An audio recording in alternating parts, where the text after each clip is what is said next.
Hello, my name is Just Explosions. Oh, of course, as soon as I start recording, the VTuber starts to lag out.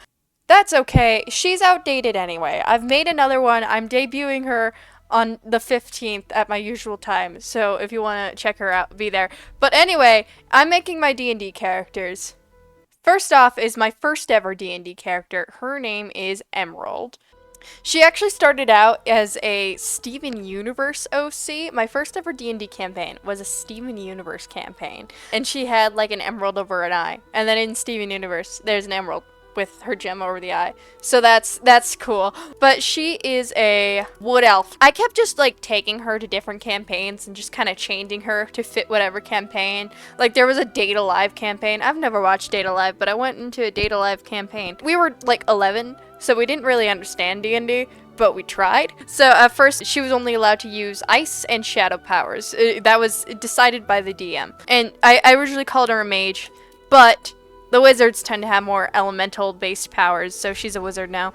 I've had this character for so long. I'm very attached to her. I did initially make her in my... I'm 14 and edgy. No, well, I guess 11 and edgy phase. So she's very much a crazy murder hobo. Very, like, chaotic and neutral. So I gotta be sparing in the campaigns I used for her now because, you know, murder hobos are kind of hard to work in without being an asshole. The backstory I've made up for her now was that she was a noble and she was, you know, expected to be very pristine and good. And also, her family were crime people. They were so crimey, very, very crime. And so, compared to her family, she's a saint. And she didn't like what they're doing, so she left. But she's still, like, not perfect.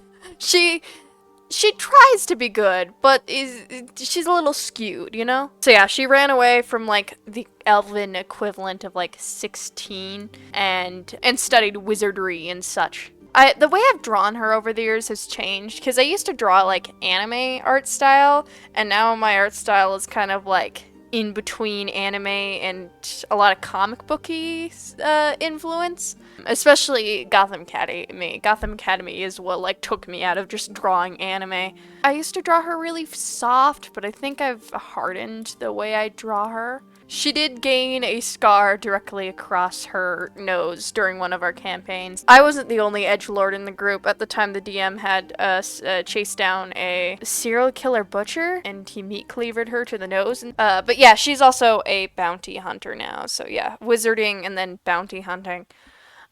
She's got heterochromia, because again, 11 years old. I used to draw her with like a very straight bob. Over time, I've changed how I draw her. Like, this kind of fits her original hairstyle, but this hairstyle ain't great. Her hair's green. That's kinda her hair. I usually just draw her with a normal skin tone. The green's kind of cool, but I never really draw her with it. She's got enough green going in her character as is. She does get a little bit made up. She's a fancy lass. You know, was a noble. With the bounty hunting, she's dresses nice to get into people's good graces and then murders them. I have played her I play her in my main campaign, but I tried to make this one a little different than the one I've made by myself. That kind of looks like the hair she had when she was younger before she just like chopped it all off because, you know, rebellious woman chops hair. I don't do cliches. What do you mean?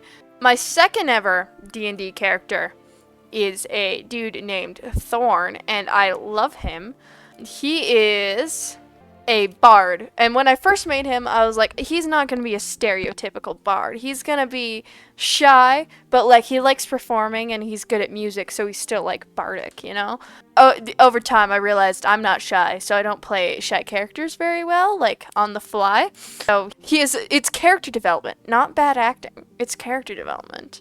He plays the flute. Wow, that music timing was... Alright, he is a younger, smaller man. He's a twink. It's hard because none of these faces are all very, like, chiseled and manly and cool. None really fit him. I'll go with this one, I guess. Yeah, Thorn is very much a pretty boy. I usually draw Thorn with like yellow on yellow eyes, but that doesn't seem to be an option in here. So I'll just go with these. I usually draw him with like long, luxurious black hair, usually up in a ponytail. It doesn't really fit with this guy's face though. Oh, that's kind of pretty. It's not exactly Thorn's hair, but this does work with the character's face. It's very, very Lord of the Rings, but I like it. Thorn's horns have changed a lot over the time that I've drawn him. They used to like loop all the way around, but then I realized that's incredibly inconvenient because you can't like turn your head or anything. So that has changed. Usually I just kind of draw them kind of out like that. I do kind of want to play with the horn shape more. I think that works for what I'm thinking. And then I draw his horns red so they don't get lost in his black hair. I think that is the best Thorn I can do. 'Cause I do have him as my guardian in my own personal campaign. Okay, next up is Ivory. She is my cleric. Now, she's an Aasimar, but Aasimars aren't in here, so I'll just go with human. She is a little lass, very pale to fit with her name. Oh, that's a good face. That's a very fitting face for her. Most of her scars are covered up by her outfit, but I want to stick some on her face. I think she has freckles. Her eyes are blue. Oh, that's a gorgeous eye color.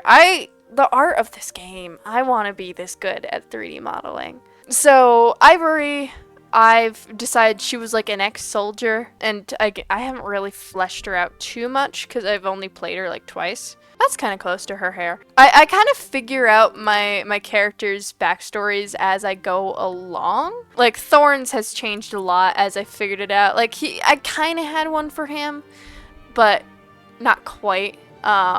His has become a lot more fleshed out as I go. I wish I could play her more, because she's a very different character. I usually play characters that are like a little darker, a little more tragic, and even though she's got trauma that I haven't figured out that she has, she's a sweetheart. She follows like a god of light. I can't remember their name. She's just cool and sweet.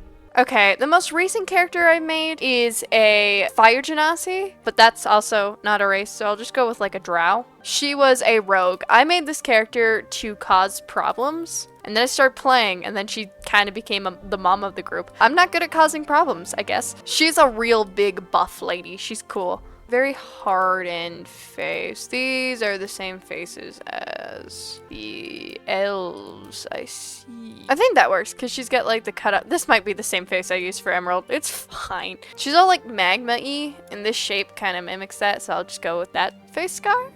She's got like glowing fiery eyes. That worked. Okay, she's got like fire hair. Yeah, I think that's cool. And then she's got, it does flow downward most of the time. Oh, that might be. Oh, that part's in half. That's kind of cool. Not what I want, but it's interesting. I think that works.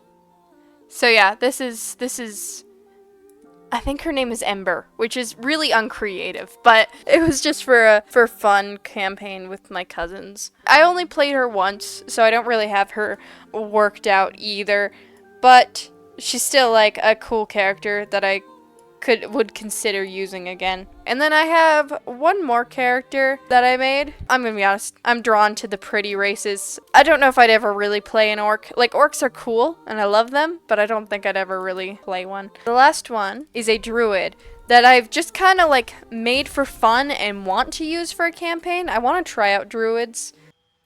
She is a half-elf who, despite being half human, hates humans. Basically, her village was destroyed, and she swears vengeance on all of the humans because rah. And she's a little gremlin, merely a little shit, you see. She's got scars from the trauma. I tend to put freckles on my smaller characters. I don't know why. I think it's just like an endearing trait to me. So I like to put on my more endearing characters. I don't know why, but looking at this makeup makes my nose tickle.